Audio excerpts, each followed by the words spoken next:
Hi வணக்கம்.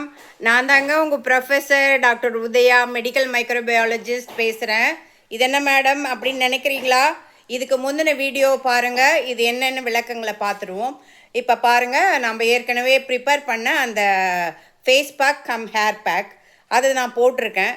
இதை வந்து ஒரு ½ அன் ஹவர், அரை மணி நேரம், அதுவே அதிகபட்சம்தான், அரை மணி நேரம் நான் போட்டு ஊற வைப்பேன். அந்த ஃபேஸ் பேக், அந்த பேக் தலையில் போட்டுட்டு லைட்டாக ஜென்டில் மசாஜ் கொடுங்க. ஜென்டில் மசாஜ் கொடுத்துட்டு ஒரு 5 மினிட்ஸ், 3 நிமிஷத்துலேருந்து 5 நிமிஷம் பண்ணிவிடுங்க. அப்புறம் அப்படியே முடிஞ்சு வச்சுடுங்க. இது வந்து தலைக்கு போட்டுட்டு முகத்துக்கு வரக்கூடாது. காரணம், நுண்ணுயிர்கள் தலையில் இருக்கக்கூடிய பொடுகுகள் மற்றும் பிரச்சனைகள் உண்டு பண்ணக்கூடிய, ஏற்கனவே நம்ம தலையில் இருக்க நன்மை பயக்கும் பாக்டீரியா, சூழ்நிலை சாதகமாகும் பொழுது நோய் உண்டு பண்ணக்கூடிய பாக்டீரியா, இவங்கெல்லாம் தலையிலேருந்து நம்ம சொரிஞ்சிட்டு அப்படியே முகத்துக்கு வந்தோம்னா இங்கே ஒட்டிக்கும், பிரச்சனை உண்டு பண்ணும். ஒரு இடத்துல இருப்பது இன்னொரு இடத்துக்கு வரும்பொழுது பிரச்சனை உண்டு பண்ணும். இந்த பொடுகு இருக்கிறவங்களுக்கு பார்த்தீங்கன்னா முட்டையாக பிம்பிள்ஸ், முகப்பருக்கள் வரும் இல்லையா? அதெல்லாம் காரணங்கள், அதெல்லாம் ஞாபகத்தில் வச்சுக்கோங்க. அதனால் முதல்ல ஃபேஸ்க்கு போட்டுடுனாங்க. போட்டுட்டு நல்லா கொஞ்சம் அப்படி விட்டுடுங்க, அப்ளை பண்ணி விட்டுடுங்க. அதுக்கப்புறம் தலைக்கு போட்டுட்டு அப்புறம் கையை நல்லா சுத்தமாக கழுவிட்டு, சோப்பு போட்டு கழுவிட்டு, அதுக்கப்புறம் உங்களுக்கு ஃபேஸ்க்கு வாங்க. திரும்பவும் அதை மசாஜ் பண்ணி முடிச்சுட்டு கழுவிட்டு அதுக்கப்புறம் ஃபேஸ் மசாஜ் நல்லா இப்படி ரவுண்ட் ஷேப்பில். நிறைய beauty tips, beauty parlours and யூடியூப்பில் நிறைய பேர் சொல்லுவாங்க எப்படி பண்ணணும். ஜென்டில் மசாஜ் போட்டு தேய்க்கக்கூடாதுங்க. ஜென்டிலாக அழகாக பண்ணணும், மென்மையாக பண்ணணும். ஒரு 10 சுற்று ஆன்டி கிளாக்வைஸ் சுற்றிடுங்க. அப்புறம் வந்து இப்படி பண்ணுங்க, கையை இப்படி வச்சுக்கோங்க.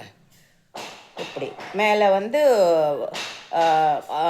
பெருவிரல், கீழே ஆள்காட்டி விரல், இப்படி லைட்டாக ப்ரெஸ் பண்ணி கொண்டு வாங்க. அழுத்தம் தேவையில்லை, ரொம்ப அழுத்தம், மென்மையான அழுத்தம் கொடுங்க. அப்புறம் இப்படி பண்ணுங்க, இங்கே மூக்குக்கு பக்கத்தில் கண்ணுக்கு மேலே இப்படி 2 விரலையும் வச்சு அப்படி லைட்டாக ப்ரெஷர் கொடுங்க. இங்கே சில நேரங்களில் நிறைய பேருக்கு இந்த இது இருக்கும், இங்கே வந்து இப்படி ஒரு டிப்ரெஷன், ஒரு க்ரூவ் மாதிரி வரும், பள்ளம் மாதிரி. அது வராமல் தடுக்கணும்னா அப்பப்போ இப்படி பண்ணணும். அது நீங்கள் மசாஜ் பண்ணுற மாதிரி டெய்லி பண்ணிக்கலாம். இப்படி அது வந்து குறையும், உங்கள் வயசுக்கு நிறைய வராமல் தெரியாமல் குறையும். ஸோ நீங்கள் இதெல்லாம் பயன்படுத்தலாங்க. அதே மாதிரி இப்படி நெற்றியில் வந்து ஒரு ரவுண்ட் சர்க்கிள் போட்டு மசாஜ், ஜென்டில் மசாஜ். இது எல்லாமே 15 to 20 நிமிஷம் இருந்தால் போகும். ஏன்னா இது முகம் தனியாக, ஹேர் தனியாக பண்ண முடியாது இல்லையா?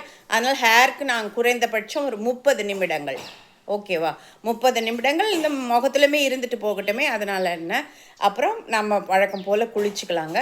பட் இதில் ஒரு விஷயம் என்னென்னா, நீங்கள் அந்த நான் ஏற்கனவே சொன்ன இந்த ஹேர் பேக்கில் இருக்கிற விஷயங்களை பாருங்கள், என்னெல்லாம் கலந்துருக்குறோன்ட்டு. அவைகள்லாம் கொஞ்சம் தலையில் இருக்கிறது நல்லது. அதை வந்து கெமிக்கல் வாஷோ இல்லை ஷாம்பு வாஷோ கொடுத்து அவைகளை வெளியேற்றக்கூடாது. அதுக்கு மாறாக நல்ல ஹாட் மீன்ஸ் வெதுவெதுப்பான தண்ணியோ அல்லது குளிர்ந்த நீரோ உங்கள் விருப்பத்துக்கு ஏற்ற மாதிரி நல்லா அலசுங்க. நல்லா அலசணும். ஒரு என்ன சொல்கிறது, கைகளை நல்லா, அந்த ஃபிங்கர்ஸு விரல்களை நல்லா விட்டு நல்லா அலசி விடணும். அந்த தலையில் இருக்கிற இந்த இதெல்லாம் கழுவி வரும் அளவுக்கு நீங்கள் பார்க்கலாம். தண்ணி வந்து கலராக போயிட்டே இருக்கும். ஒரு கட்டத்தில் தண்ணி கலர் இல்லாமல் போகும். அப்போ எல்லாம் வந்துருச்சுட்டான்னு நினச்சிக்காதீங்க. இன்னும் கொஞ்சம் தண்ணி ஊற்றி நல்லா அலசி விடுங்க. இன்றைக்கி வந்து அந்த ஷாம்போ வேறு எதுவுமே பயன்படுத்தாதீங்க. நாளைக்கு வேணால் நீங்கள் சீயக்காவோ ஷாம்போ எது வேணாலும் பயன்படுத்தலாம். ஊற வைக்கக்கூடாது. போட்டாமா டபனம்னா வாஷ் பண்ணமான்ட்டு இருக்கணும். ஏன்னா இதெல்லாம் போயிடும் இல்லைங்களா? அதனால் சொல்கிறேன். இந்த முறைகளை வந்து நீங்களும் செய்து பலனடையுமாறு கேட்டுக்கொள்கிறேன். வணக்கம்.